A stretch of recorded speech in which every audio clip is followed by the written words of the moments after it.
एक चीज रियलाइज करी कि ना मैं उस गली जाने वाला हूँ और ना ये उस गली जाने का ट्राई करेगी अब सही करने के लिए, क्योंकि हम वहां सही करने के चक्कर में ना अपनी लाइफ नहीं खराब कर सकते। और सो हे गाइस, बहुत दिन बाद यूके राइडर ने अपने चैनल पे एक ब्लॉग अपलोड किया है और उन्होंने बताया है कि वाइफ और बच्चे को लेकर कि अब वो साथ में ही रहेंगे। उनकी लाइफ में जो भी प्रॉब्लम आई, उन्होंने इस प्रॉब्लम को लेकर इतना खतरनाक डिसीजन लिया था, बारे में भी बात की और कैसे उनका और उनके वाइफ का रिश्ता बीच में टूट गया था। अपने लिए और अपने भाई के लिए और अपने माता पिता के लिए भी बातें की। यह भी बताया है कि हम कभी भी उधर नहीं जाएंगे या उनसे सुलह या बात करने की कोशिश कभी नहीं करेंगे। चलिए मैं आपको उनके ब्लॉग की एक छोटा सा पार्ट दिखा देता हूँ। अगर पूरा ब्लॉग देखना है तो लिंक डिस्क्रिप्शन में है। अनुराग उस चीज से डील कर रहे थे, शायद मैं किसी और चीज से डील कर रही थी। हम एक दूसरे के लिए, मैं बोलती हूँ परफेक्ट है, तभी हमने शादी करी होगी, बट कहीं कुछ चीजें ऐसे हम मिस कर गए थे। आफ्टर ऑल हम दोनों को एक ही चीज चाहिए थी, बट हम उस चीज के लिए फाइट करने के लिए ना दोनों ना अलग अलग रास्ते चुन लिए थे, पर एक ही चीज के लिए। तो शायद मेरी भी गलती हो वहाँ पे, शायद अनुराग की भी गलती हो, बट ठीक है, आफ्टर ऑल हम साथ है ना, हम कमा लेंगे, कर लेंगे हर एक चीज। एंड मुझे बिलीव है अनुराग पे कि अनुराग हमें जब बात करता है ना, तो हम ये बात करते हैं सिर्फ कि अनुराग डोंट वरी, हम सब कमा लेंगे वापस। हम सब चीजें जीरो से स्टार्ट करके भूल जाते हैं, हम सब चीजें हम जीरो से स्टार्ट करते हैं। अनुराग ने एक टाइम वो 2000 का ट्यूशन पढ़ा के आज तक यहाँ तक लेके आए थे, तो वापस हम कर लेंगे वो चीज।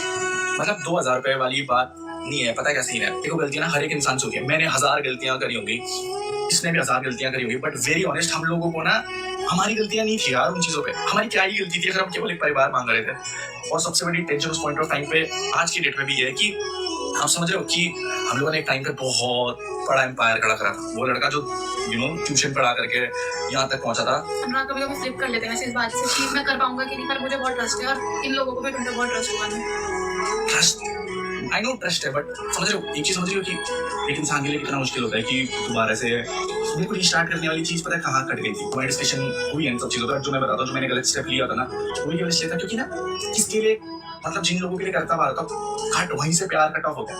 मेरी फॉल्ट वहाँ है कि मैंने ना फ्यूचर की नहीं सोची। मेरे को दोनों फैमिली साथ चाहिए थी, रितिका, मैं, बच्चा और अपनी फैमिली।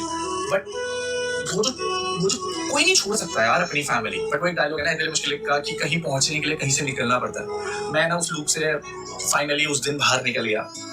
खत्म हो गई चीजें। आपको एक्सपेक्टेशंस नहीं रही उस प्यार की, उस फैमिली की, क्योंकि जो आपके वर्स्ट टाइम जब आप बेड में लेटे हो ना, हमारी भी कपल में बहुत लड़ाइयां हुई है, रितिका मेरी भी लड़ाइयां हुई हैं, बहुत क्रेजी, बहुत अच्छी लड़ाइयां हुई हैं। होती है हर कपल की, होती है हर मियां बीवी की, होती है हर गर्लफ्रेंड बॉयफ्रेंड की होती है। क्यों नहीं होती कि हाँ भाई ब्रेकअप, हाँ भाई आज के बाद बात नहीं करेंगे, ये नहीं करेंगे, वो नहीं करेंगे। बट जब आप वर्स्ट पे रहते हो ना, तो वर्स्ट पे she was there, she came up, मतलब वो थी वहां पर खड़ी। एंड इस लड़की के साथ मुझे 3-4 साल हुए होंगे, हद से 3-4 साल हुए होंगे। 27 साल का हो चुका हूँ मैं। 27 साल के रिश्ते नहीं आए वहां पर, एक भी 27 साल के रिश्ते नहीं आए। मेरे को तो सबसे ज्यादा वही चीज लगती है। मैंने बहुत लोगों को उस टाइम टेक्स्ट किया था अनुराग के नोन में कि प्लीज अनुराग के पास आ जाओ। अनुराग आईसीयू को मैं आईसीयू में ड्रॉप करके आई थी ऊपर, आईसीयू से जहाँ ओटी में छोड़ के आई थी। एंड मैं रूम में आई वापस, एंड मैंने अनुराग सबको टेक्स्ट किया, बहुत लोगों को टेक्स्ट करा कि प्लीज आ जाओ। शायद अनुराग को मेरे से ज्यादा आप लोगों की किसी की जरूरत है, मतलब बहुत स्पेसिफिक एक इंसान है, मैंने काफी लोगों को करा है, बट वहाँ पर कोई नहीं आया मेरे लिए। तो उससे मतलब चीजें बहुत, मतलब मैं एक्सप्रेस भी नहीं कर सकती मैंने वहाँ पर क्या फील करा। और मैंने अनुराग को अब बताया, वो 2 महीने बाद चेक कर लिया परसों, मैंने उनको टेक्स्ट किया था, ये चीज़ हो रही थी बैकेंड में।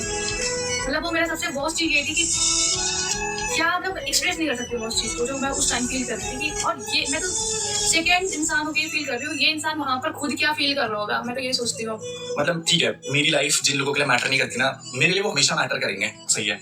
मेरे अंदर कोई हेट नहीं है या फिर मेरे अंदर कोई रिग्रेट नहीं है, बट मेरे अंदर किसी के लिए कुछ नहीं है। मैं सबको ही प्यार करता हूँ। बट हाँ, हम लोगों ने एक चीज रियलाइज करी कि ना मैं उस गली जाने वाला हूँ और ना ये उस गली जाने का ट्राई करेगी अब सही करने के लिए, क्योंकि हम वहां सही करने के चक्कर में ना अपनी लाइफ नहीं खराब कर सकते। और हमारे पास एक बच्चा है हमारा भी, that is the best feeling. मैं छाती में लगा करके जब उसे सोता हूँ ना, तो मेरे को इतनी अच्छी फीलिंग आती है ना, मजा आता है। इतने अगर अच्छी लगी वीडियो, चैनल सब्सक्राइब, लाइक जरूर कर दिया। मिलते हैं किसी नेक्स्ट अपडेट के साथ।